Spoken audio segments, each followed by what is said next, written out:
and mercy. Twin brothers brought me through. You know, the good thing about goodness and mercy, Sister Shirley, is that goodness and mercy don't care nothing about your last name. Don't care nothing about your color. Don't care nothing about your gender. Goodness and mercy ain't thinking about what your sexual orientation is. Goodness and mercy don't care nothing what the design of your clothes is. Goodness and mercy finds who they want to bless, and they bless them. God didn't bless me when I was in my good stage. Goodness and mercy found me when I was in my messed up state. See, that's the problem. Some of us think you got to be good in order to get goodness and mercy. No, goodness and mercy will put you in a good place.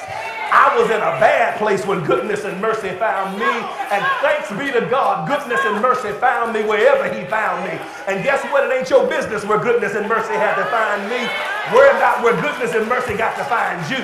Worry about your own address, but just know that goodness and mercy found me, and because of goodness and mercy, I'm where I am today. Is there anybody that needs goodness and mercy right about now? Hallelujah, hallelujah, hallelujah.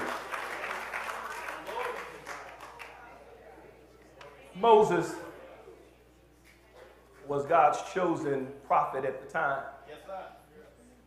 Moses had went through with the children of Israel, brought them out of Egypt, like some of us need to be brought out.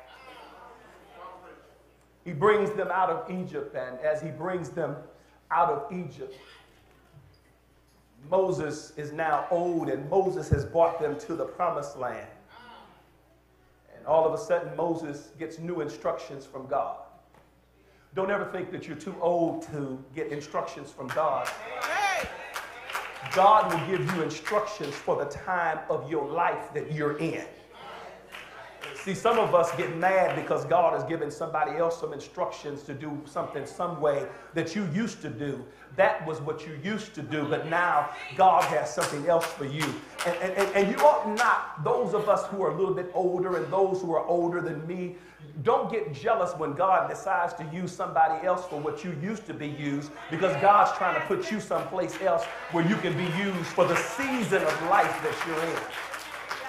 Moses deals with Joshua, who's now a warrior. Remember Moses, when Moses was out on the backside, Brother Brown, of the desert, Moses is out there and he's getting trained, and Moses is trained to come back and to free his people, because his people have been in bondage too long. And as he's out there getting trained, Joshua breaks ranks and comes out there and finds Moses. And Moses didn't know what God was doing to him. Moses didn't know that God was training him for a task to go back. Sometimes you got to go back where God took you from, because there's some people there that need to be freed. And there's some people that can only be freed by your testimony. Who am I talking to on this third row right here? That God will take you back after you get healed and after you get in a good position. God does not always take you away from stuff. God sometimes will take you, fix you, and then put you back in order to help somebody else that you left back there that did not have the courage to come out. God sends Moses back, and Moses goes and he frees the people in Israel. He takes them and after he frees them from being in bondage, and some of you have been in bondage so long that you think the position that you're in is where you're supposed to be. Can I park there parenthetically?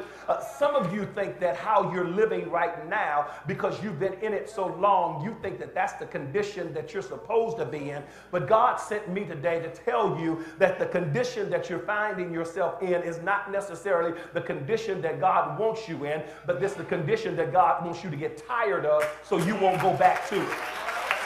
You missed me over there. You missed me. There are some conditions that God allows you to be in that you think that that's the condition that it's supposed to be, but it's not the condition that it's supposed to be, but it's the condition that God will allow you to wallow in long enough for you to get so tired of it that you will never ever go back to it again. God will allow you to get so tired of alcohol that you won't even want to walk down the street where a liquor store is on, because you're tired of it.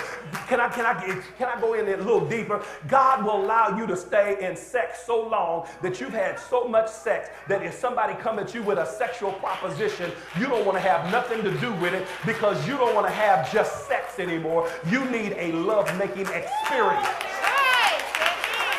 You missed me right there. Half of the women up in here, you're tired of having sex. You need somebody to make love to you. And there's a difference. Can I borrow from Joe and Fantasia? There's a difference between love and sex. Yeah, you don't think the preacher listens to that kind of stuff, but I got to listen to it in order to have sermons, because there's a difference between somebody that wants to have sex with you and somebody that wants intimacy with you. Now, I know ain't no men gonna say nothing because men like sex, but women like intimacy. Intimacy is when you're not there just for your little jollies, but you're there because we need to make each other feel good. We need to make each other. See, God does not have sex with us. God is intimate with us. You can stay. Now, you can sit on me if you want to. But that's what I like about God. Will crawl right up in the bed behind you, and God ain't got to do nothing but make you feel right because he'll hold you all. Anybody know what I'm talking about? God will hold you all night long. God will rock you to sleep, and when you wake up in the morning, you got a good feeling because you know that God has been right there. Don't tell me that you can't be single and happy, because if you got God in your house, you can be single and happy, and you ain't got to have nobody crawling all over you. If you got God, God can do the trick. Somebody needs to shout God right at you. God can take care of you like nobody else can take care of you because God knows how to be intimate with you. See, the problem with most of you all, you think intimacy and sex are the same thing, but they are not the same thing. Intimacy is totally different, and some of y'all can't say hallelujah because you ain't never been intimate. You've had sex, but you ain't never been intimate. You ain't never had somebody that was more concerned about you than they were concerned about themselves.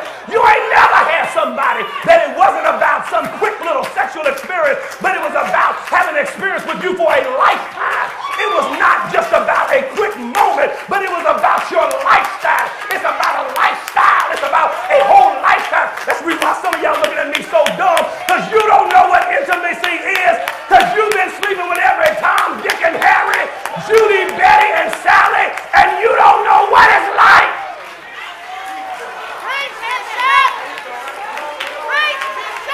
To be intimate. About 80% of y'all don't know what I'm even talking about. You so busy trying to satisfy somebody with sex. That's why you can't keep him. Say it again. That's why you can't keep her. Because it's about sex. And you can't learn intimacy without learning how to be intimate with God first. Only God can teach you what intimacy really is about. Intimacy, into me, see.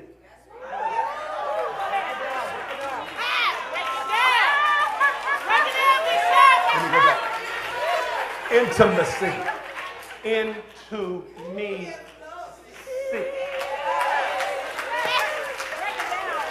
See what's really in me. See the real me. After I've taken this off and that off. That's the reason why some of y'all got to wear all of this. Because you're trying to cover up and trying to make yourself somebody that you don't even know. You don't even know who you are. So you can't be intimate with somebody else because it's all fake. It's all makeup and hair. It's all stuff that you put on, but that's not the real you. And real Christians are not concerned about what other folks see. They're concerned about what God sees. Because that's who I'm intimate with. Preach, Pastor Simmons. So the problem with many of us is we need to redo this thing. You need a makeover, and I ain't talking about with makeup and eyelashes that look like brooms.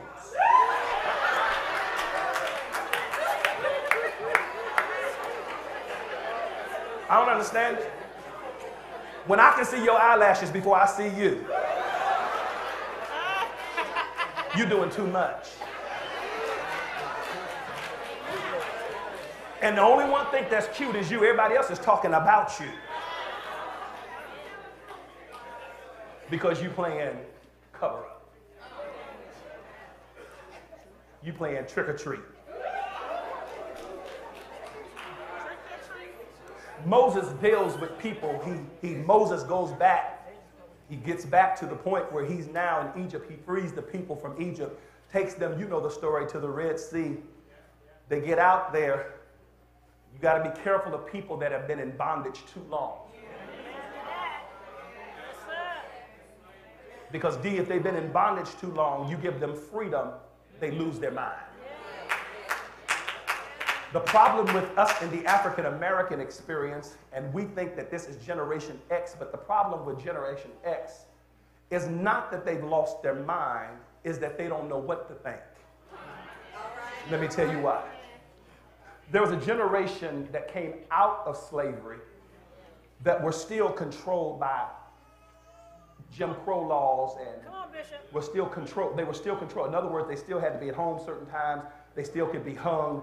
They were still controlled. They still had people that fought for them, even though they were told that they could now think for themselves. Right. Then that generation, as they went off the scene, then a next generation comes on the scene, and they are still controlled by the generation that was before them, that gave them morals. But when they got their morals, these morals, who were now those who were born back in the 30s and the 40s and the 60s, they still had something called instructions for life. And then as those come in the 50s and 60s and 70s and 80s, we still have morals, we still have values, we still speak to each other, we still love one another, we still understand that there is a plot to life, that you cannot just do anything. We still have something called pride. We still have something called loving each other. We still have something, because in that day and age, even if you got a degree, you still were black. I don't care what school you went to. At the end of the day, if you got a job in corporate America, you were a black man in corporate America. If you won the tennis match, as Arthur Ashe did, he was a black man that won a tennis match. And now we've come to a generation that has nobody putting rules and regulations on life. Their parents are not telling them what to do. Their parents don't tell them to go to Sunday school. Their parents don't make them go to church. Whereas the generation before, you went to church if you lived in my house. And are y'all with me? Some of y'all, you went to sleep on me right there. And so this generation right here, there's nobody telling them what to do, and they're struggling for, what do I do? How do I make myself? And so therefore, there's no intimacy, there's no meaning to life to them, and it's just anything, and life is just like their music. The beat is more important than the message. See, the generation before, the message was more important than the beat. See, when they sang then, they sang about something. When the Temptations came on the stage, they were singing about something. It was more about who was on the stage. It was more about the message that was being sang. That's the reason why Earth, Wind, and Fire could sing to women and say reasons, and women would throw their, on the stage, because it was a message where this generation, you're not into necessarily what the words are, and words can be anything. As long as there's a good beat and the music is there, they're not concerned, because there are no parameters on them. And therefore, this is why Moses has got to come on the scene. Moses deals with this generation because this generation had just come out of slavery. They just got freed, and people who have been in bondage and now get free don't know how to live, because you can't have me in bondage, free me, and then all of a sudden I get out here and I don't know what to do and I go crazy. Can I give you another example? You've been married for 20 years, you get a divorce and you go crazy. You go after every man there is, because for 20 years this man held me down, and now I want everything I thought I lost. And then when you finally found out that you didn't need all of that, you'll go back. to where you were, but be free. You don't need a whole lot of people to make a party. Matter of fact, sometimes the best party you can have is by yourself at home. You ever been home where you just got your TV, you got your bed, you got your popcorn, you got your lemonade, you get up in your bed and you watch whatever movie you want. You ain't trying to talk to nobody on the phone. You just having a one-woman, one-man party. And anybody know what I'm talking about? Matter of fact, you get to the point where you want everybody to leave the house. You don't want, anybody know what I'm talking about? Could y'all all leave so I could just have a party all by myself because I enjoy, and you don't even have to put on your best nightgown. You know, you put on your pajamas with the holes in it, the ones that's your favorite, the ones with the feet in them, where you understand what I'm talking about. It's where you can have a good time. Moses has to deal with people. He finally brings them across there. He takes them across the desert. He gets to the point where he's got to take them into the promised land. Moses cannot go into the promised land because Moses was disobedient to God. Moses hit that rock. You remember he hit that rock when he shouldn't have hit that rock. And because he was disobedient, God told him, now you won't even go into the promised land. Now he didn't go into that promised land, but he was still able to go into heaven because it was the promised land that he made a mistake over dealing with the people. But it was not about his own salvation. Moses then, after he deals with all of that, now Moses, before he goes in, is out here in the desert with the people. He's got to deal with the people getting their blessing. Moses, who's already blessed. Moses, sister, was blessed. Moses was blessed. Moses, remember, goes up into the mountain. Moses is up in the mountain where nobody else but Jesus has talked to God this way. Moses is up in the mountain where God takes his finger and writes the 10 Commandments on the tablets. Moses was up in the mountain where God was talking directly to him. Moses is in the mountain where God decides to talk to him, and to the point where when God was getting ready to pass by, Moses said, "Can I look at you?" And God says to Moses, "You can't look at me because if you see my face, you will not be able to live." So he tells him, "As I pass by, get a little glimpse of me, but you cannot look at me face to face. Because you are in something called humanity, and humanity cannot see God face to face, because if we see him face to face, we'll burn up. If we see him face to face, we will go back into our natural state. We will go back to the dust of the ground, because man cannot look at God. You looking at me real strange because you do know you're nothing but dirt. You're nothing but dirt of the ground. You looking at me real strange. If you don't think you're nothing but dirt, I dare you to take a bath and see what comes out on the bathtub. Nothing but a dirt ring will be there, because Bible says man was created from the dust of the ground. You ain't even real dirt. You come from dust. You come from the dust of the dirt, the little fine parts of the dirt. We have been created, and God told him, "You cannot look at me because you will go back to your natural state. Your soul will come to me, but the dirt will go back to the ground." So he says, "As I pass by, you can see part of my glory, but you can't look upon all of my glory."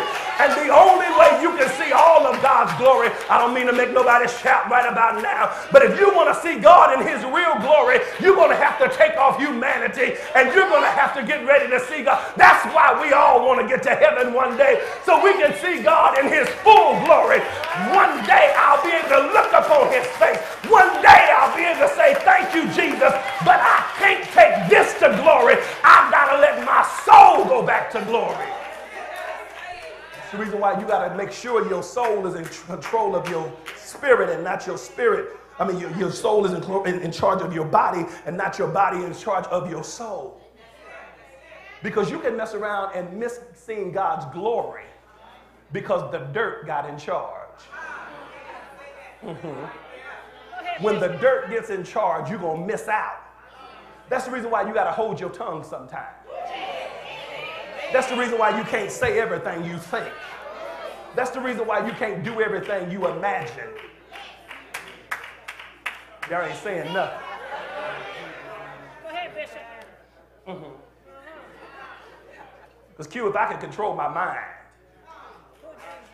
It's my mind that gets me in trouble. Don't act funny with me. Don't you think that because I'm a preacher that my mind does not wander? You're human. And I can say it because yours does too. That's the reason why he said, I will keep you in perfect peace.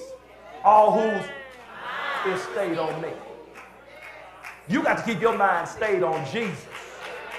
Because if you don't keep your mind stayed on Jesus, there's some freaky things that can come past your mind. And every now and then you got to, even as a Christian, say, Lord, now guide my mind. Who will be honest? Who will be honest? Ain't got nothing to do with it. Don't you think because you old that you don't think some stuff?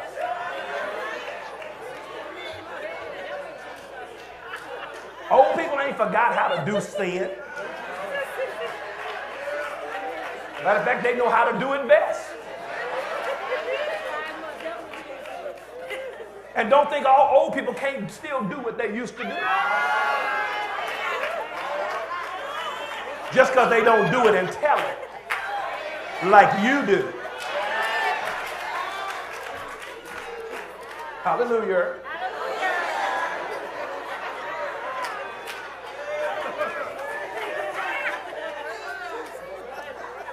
Moses is now having to deal with war, and here's where I'm getting ready to preach from. And if you need the text, you can go to Joshua chapter 1 is where I'm preaching, but I'm not going to read the scripture.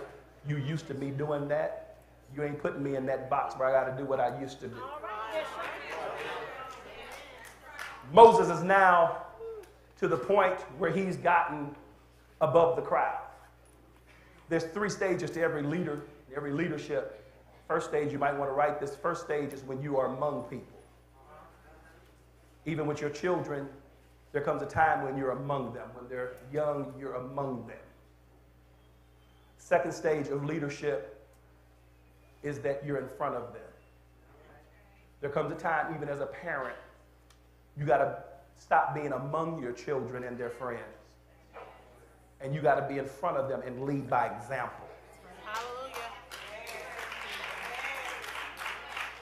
And let me go back, because some of y'all get stuck being with your children.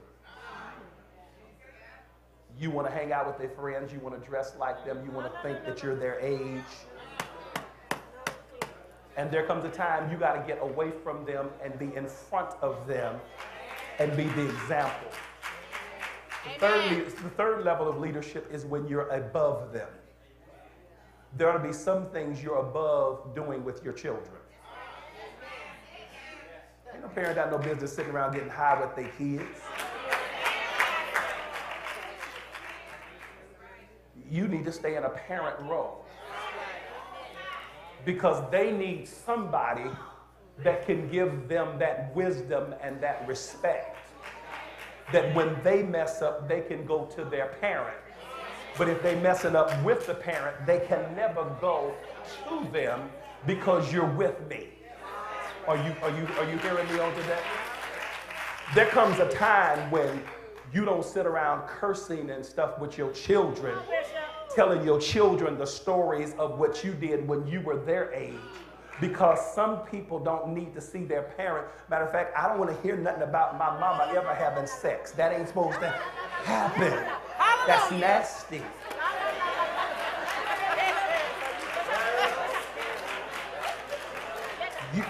There's some things mama's got to keep to herself. And daddy, you got to keep to yourself. Moses now finds himself above the people. Moses is now up in the mountains, and Moses has got to deal with the people in a different aspect, because Moses has now gotten to the point where he's led them into battle, but he's trained Joshua in order to win this battle. He's trained some warriors. Joshua was the general, but Moses is now to the point that he goes up, because the people are now between the promised land and Egypt. Well, I'm about to shout myself. The people are looking toward the promised land, but they left Egypt. Egypt for them was bondage. Egypt was the place where they were bound. Egypt was a bad place to them. Egypt was the place where they had prayed God to bring them out of. And God is now, Sister Barbie, telling them, you're going to the promised land. They could see the promised land, but the promised land for them was not easy to get. I just told somebody something right there. Just because you can see the promised land and the promised land is been guaranteed for you does not mean that it's going to be easy to get. Okay, I got to break this down. God has showed you your blessing. He showed you your bondage state. But he's told you that's yours. But there's somebody else occupying it. And you're going to have to fight for it. And some of y'all are sitting here today with guaranteed blessing, but you don't want to fight for it. I'm not willing to change. I'm not willing to fight. See, fight doesn't always mean these. Fight might mean these. Fight might mean this. Fight might mean this. Fight might mean that. See, we fight not against flesh and blood, but we fight against spiritual wickedness. We fight against principalities. This fight ain't between me and you. This fight is up there. This fight is bigger than down here. And some of us are trying to fight this fight with these when you need to be fighting on your knees. You need to be fighting and having a little talk with Jesus. He says you're going to have to fight for this. And here they are between yesterday and today. And Caroline, finally, Moses has to say to Joshua, as Joshua's getting ready to take over, Joshua does something in Joshua chapter 1. When Moses says, it's my time, and Moses is gone. Moses walks off the scene, and there's Joshua now standing without Moses, and he says something. He says to Joshua, my servant Moses is dead. This is what it says in the text. He says, after the death of Moses, the servant of God, God spoke to Joshua, Moses' assistant. I had an email download. See, some of you are in an assistant position right now. But get ready to move to the number one chair. You've been playing the drums in number one chair, a number two chair.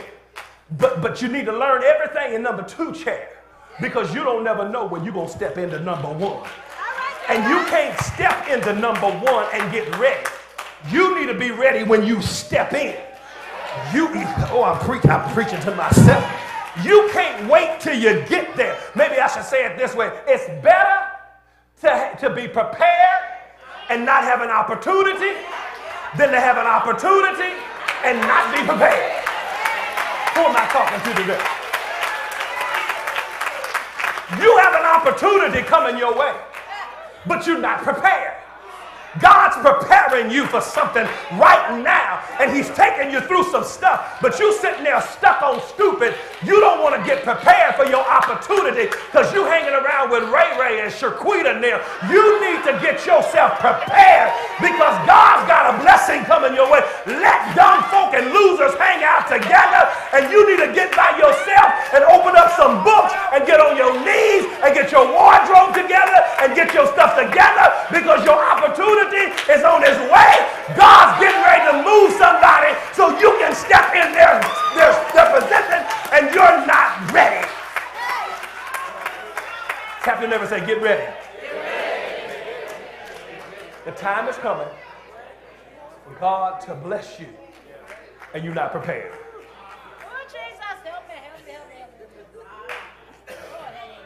There should be all kind of folks sitting around me trying to get prepared to step into the role. You should know how to do stuff as well as I do. And understand something, just because you're around me doesn't mean your opportunities here at Greater St. Paul.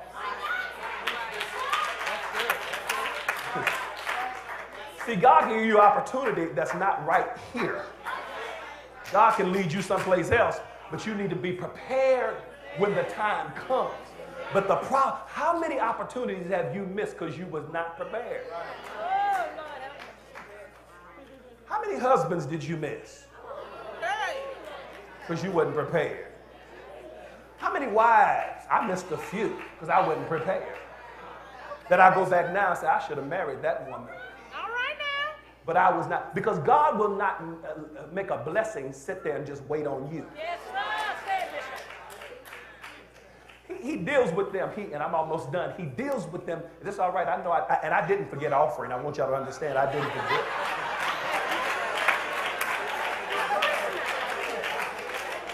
Even the musicians was looking at me like, ain't it offering? No, it's time to preach. The house was saying preach.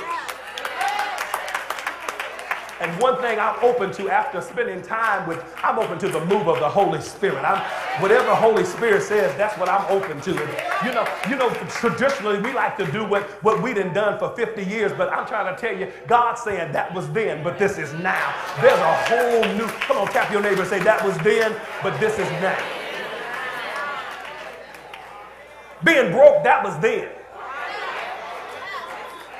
But this is now. Sitting around waiting on people to have friends, that was then. But now I don't need you to be my friend. I can have a friend without you. I ain't got time to be sitting there waiting on you. You don't want to be friends. Now I went under the table. I'm to you. I'm going on to somebody else. I ain't got time to be waiting on you. That's what Moses was trying to tell them. The promised land is waiting on you, but you sitting over here thinking about Egypt. Get Egypt out of your mind. Let Egypt go. Come on, tell somebody, let Egypt go.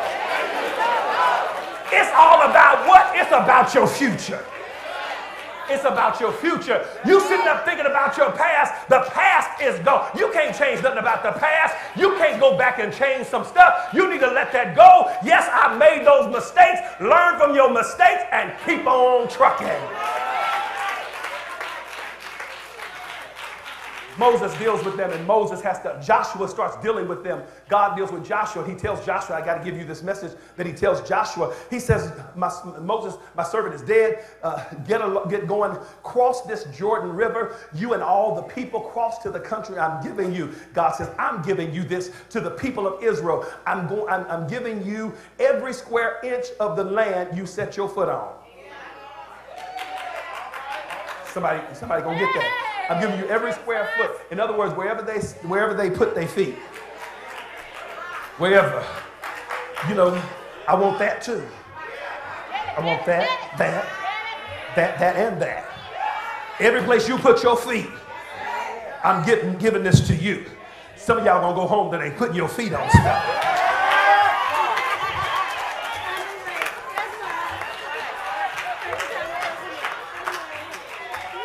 Wherever you put your feet, y'all feeling me today?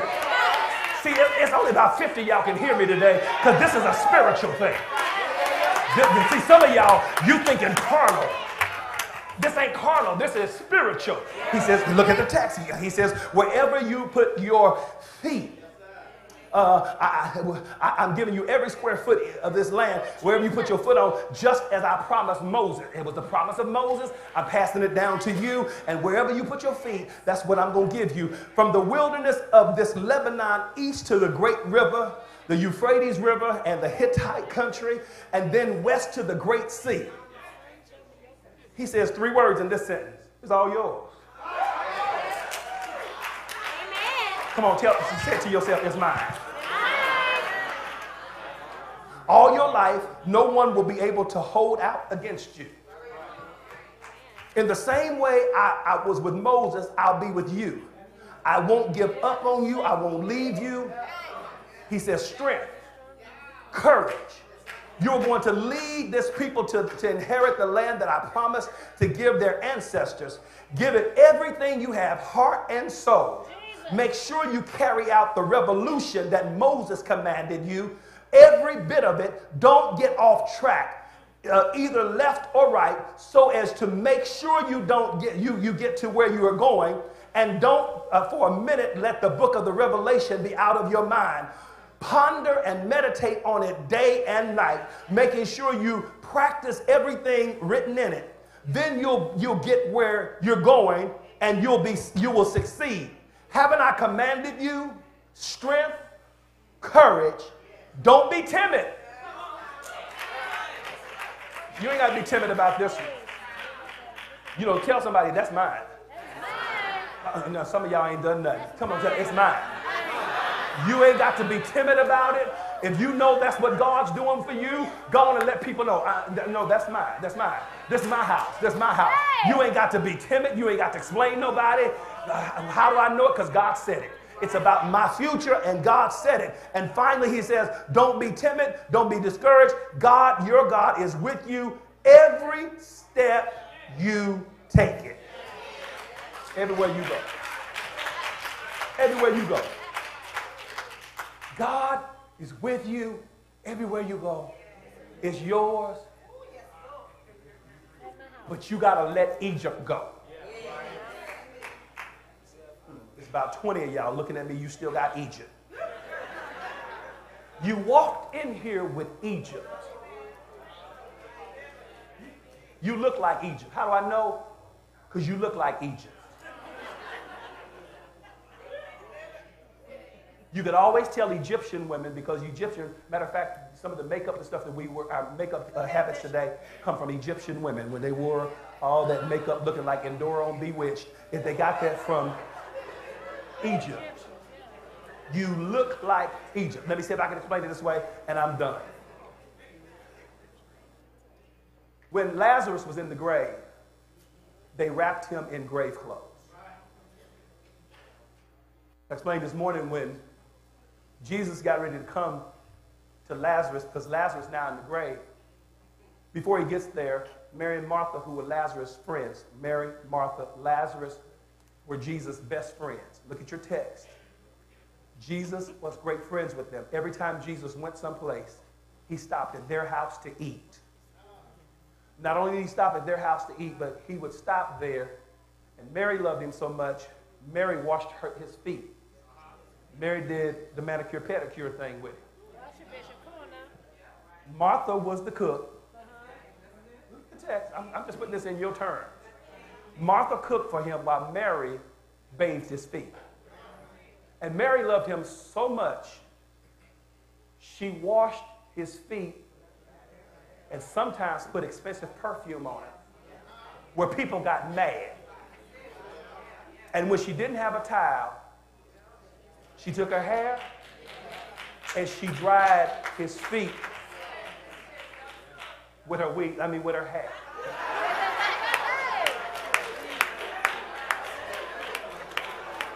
Some of y'all hair would draw up.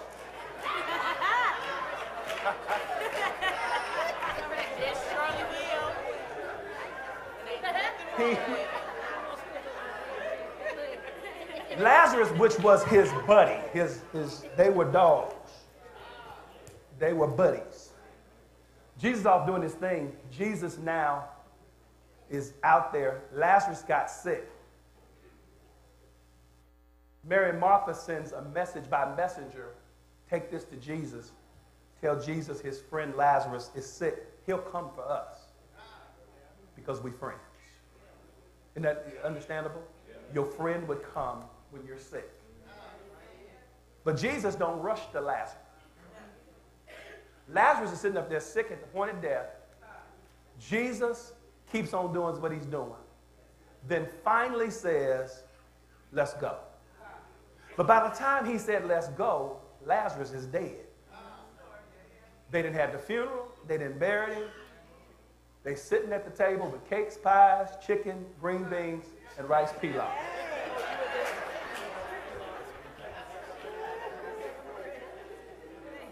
And cake bought from the store. Jesus finally gets to the place. Somebody ran and told that Jesus was on his way. So Martha, who was always taught who was always cooking and stuff and had the big mouth. Remember, this is the same Martha that got mad when Mary was sitting at Jesus' feet. This Martha said, now you need to tell this heifer right here, she needs to get up and help me cook. I'm in here slaving and doing all this kind of stuff. And she's sitting down. Y'all got friends like that? I'm doing all the work. And Jesus said, Martha, Martha, you worried about the wrong thing. And then Martha says, I'm going to give him a piece of my mind. She meets Jesus out on the outskirts of town and says, now look here. If you had been here, Jesus, he wouldn't have died. But because you were so busy doing your stuff and you didn't have time for us, he died. And now Lazarus is laying up in the grave because you didn't have the time to come see about us. We done cooked for you. We done gave you manicures and pedicures. Lazarus sat around playing spades with you. We done did everything with you. And here you ain't got time for us when we're in need. And you out there with that woman at the well. You can't save her. She got 5 husbands. And the one that she's with right now ain't her husband either. You out there feeding other folk, and we need you to come see about us.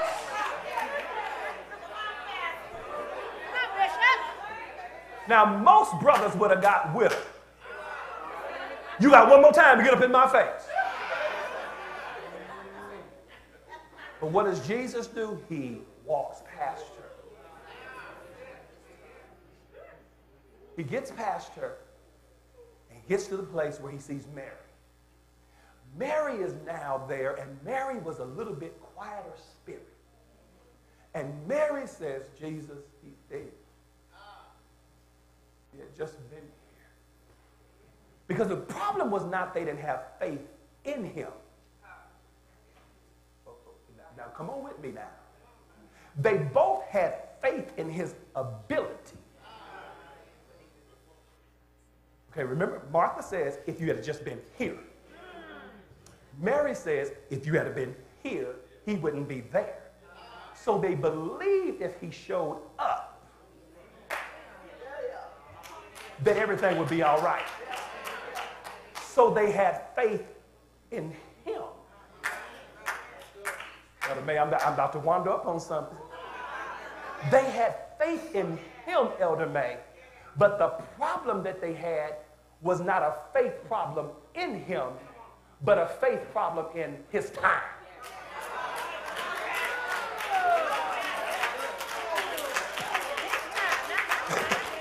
See, they wanted control over when.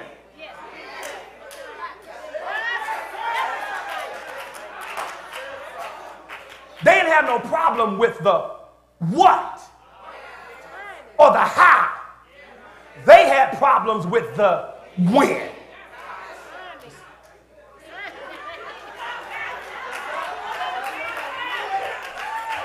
Our problem sitting up in church is not with the who. Our problem ain't with the what. Our problem is when you're going to do it. And if you're going to have faith, you got to have faith in when, just like what. That I have faith that what's going to happen and who's going to do it. And now I got to have faith that whenever he do, it's going to be all right. Whenever he does what he's going to do, it's going to be all right. Because grandmama and them understood it. He may not come when you want him, but he's always right on time. Whenever Jesus shows up. That's the reason why some of your situations, it's not that God is not going to do it. It's just he ain't done it yet. He's going to bless you. You just got a problem with the wind. He's going to come. Stop sitting around thinking he ain't going to do it because he ain't done it yet. He's just getting you ready for the blessing. And in this case, there was a blessing, but Jesus needed some things to happen in order for him to not bless Mary and Martha and Lazarus, but in order for him to bless the people around them. I got 2 minutes to get this done.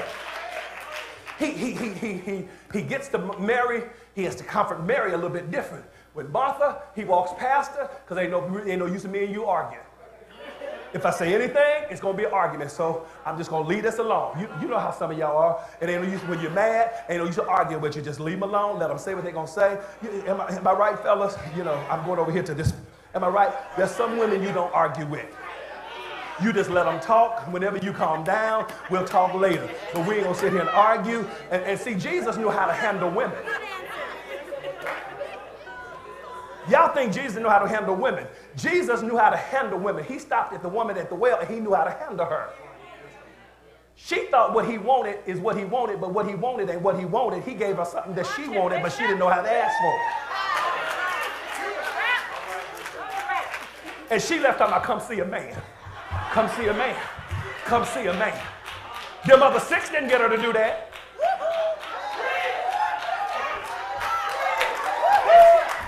Them other 6 got something from her, and she said, next.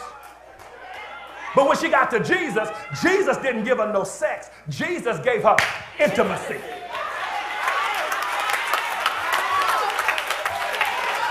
And because he gave her intimacy, she wouldn't run and talk about, come see a man.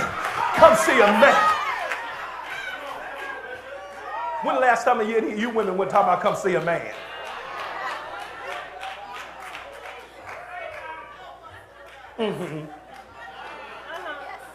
Because you ain't been intimate. See, if you're really intimate with a man, you'll stay with him even when he's fat. You'll stay with him when he ain't got a job. You'll stay with him through it all. Because you know when he get a job, he ain't gonna bring some of the bacon home. He gonna bring the whole cow.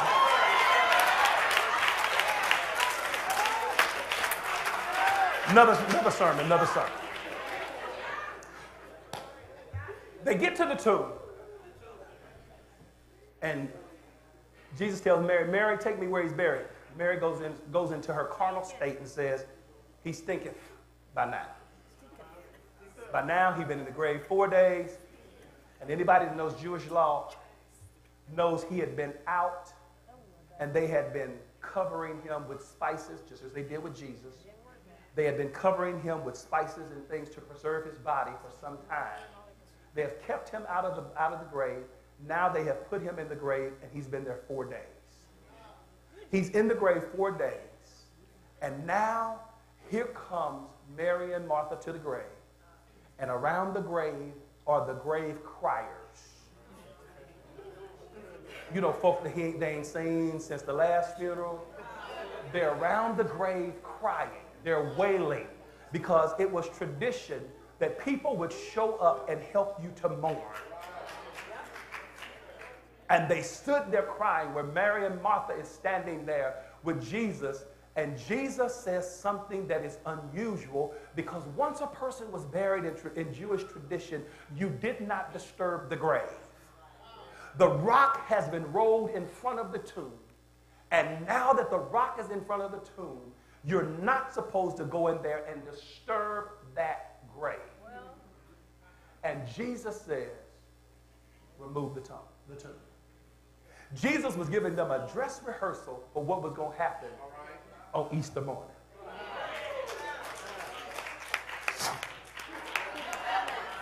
Jesus shows them that what's going to happen on Easter is there's going to be a stone rolled away.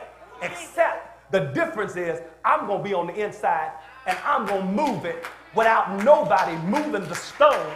It's going to be rolled away and I'm coming up out of here.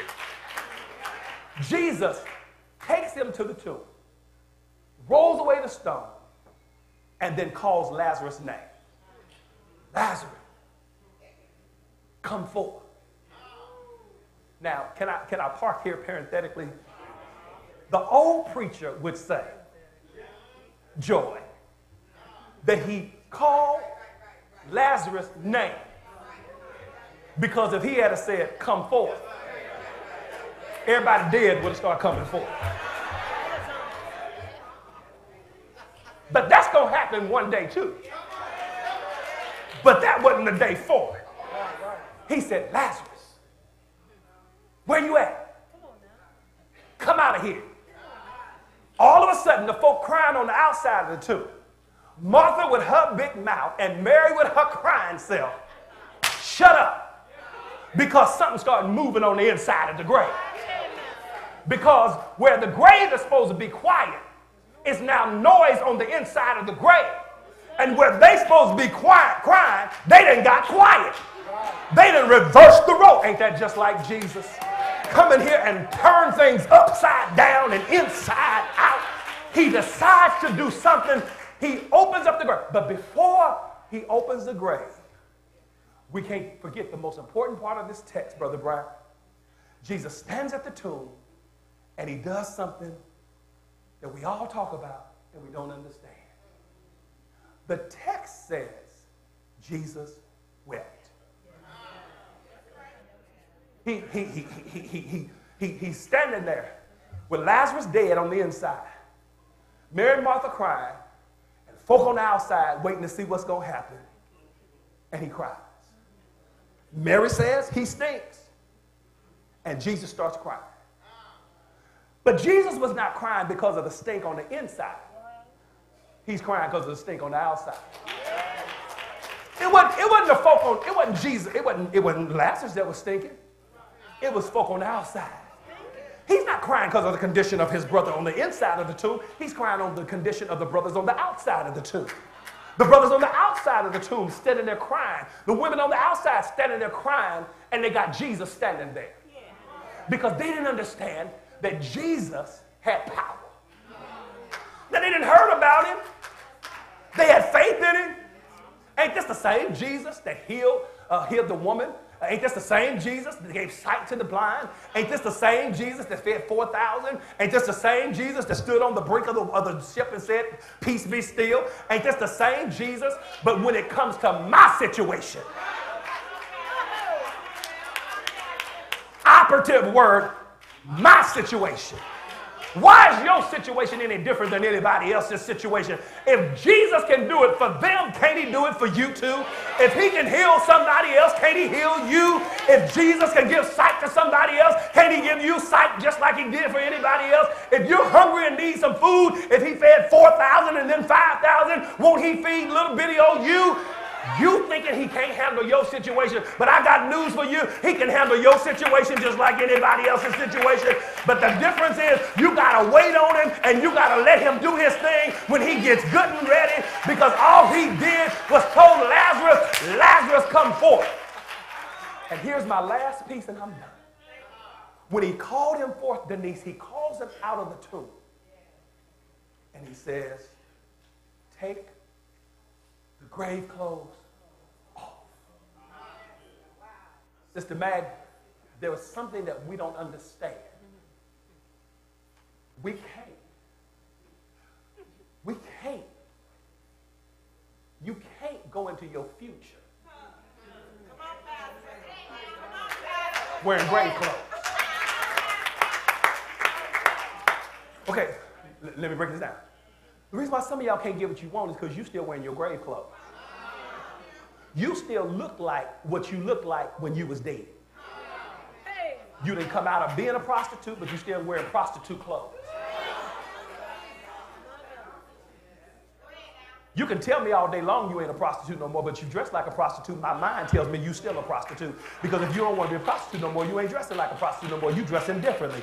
And you don't have to dress with a long black robe on, but you still don't have to dress like a prostitute either. You can clean yourself up where you don't look like a prostitute no more, but you look better than a prostitute. So that just lets me know you can put a choir robe on all day long, but if you still got your hair looking like a prostitute, you a prostitute with a choir robe on. You got to change what you look like.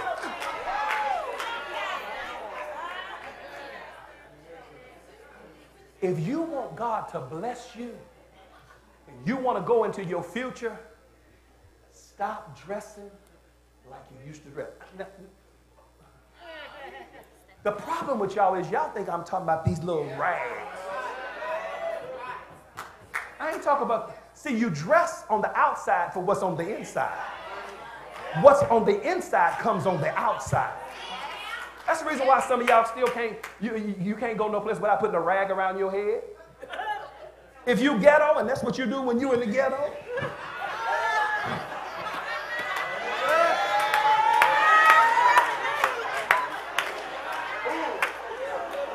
You can be like Georgia and Wheezy, and you can move on up all you want to. You can move to the hills, but still you ain't took the ghetto out of you, so when you get ready to go to the grocery store, and you sit up and what's wrong with y'all?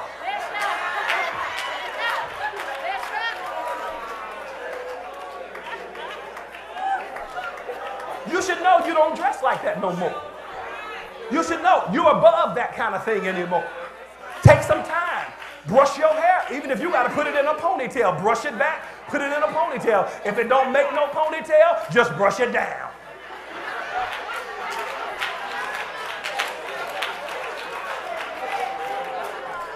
Now y'all might as well tell me. Now you know you tell me. I'm right. Say he's right. He's right. There comes a time when you got to think. See, when you come on, musicians, because I can go all day. When you get to the point where God has saved you and where God has bought you out, it ain't about to holler, it ain't about to shout. It's about God opens your mind. You think different. There are things you used to would do that you don't do no more. There are places you used to would go that you don't want to go no more. But if you still want to go there, it's because you ain't came out yet and you still got grave clothes on, and so you in the church and in the world at the same time. And God said either be in the church or out of the church, but stop trying to play both of them. Talking about I'm young and I got to have fun. You can have fun without trying to go up and get up in every man's face in the club. Because you ain't got on grave clothes no more. Tap your neighbor and say, take off the grave clothes.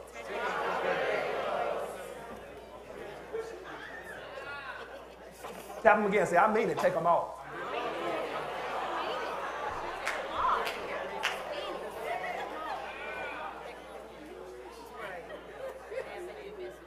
If you're going to do anything, you have to let go of yesterday and think about today. That was then, but this is now. I want to do something yesterday that we came out of our strategic planning session with those that were there, and we celebrate all those persons that were there. Dr. Chen said something to us that I want to infect our congregation. He simply told us that when people try to take you back to your past, simply do this and tell them it's about the future. Come on, practice that with me, everybody. It's about the future.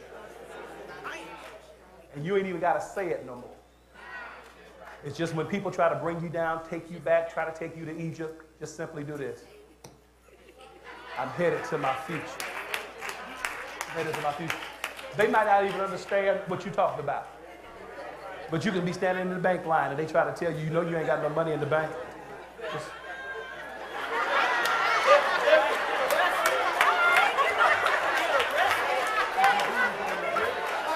now, I will advise you don't get to the teller and do that.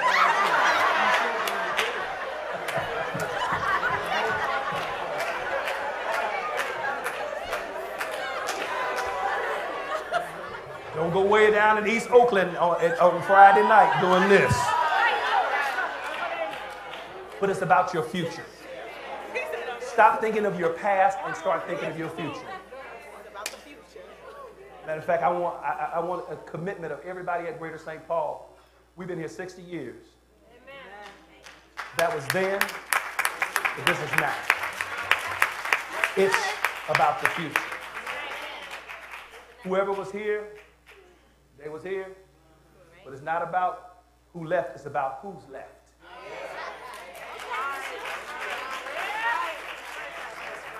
I believe God did exactly what he wanted to do in order for what he's about to do. And I believe eyes have not seen and ears have not heard. We have not even comprehended in our minds the things that God has prepared. But it's about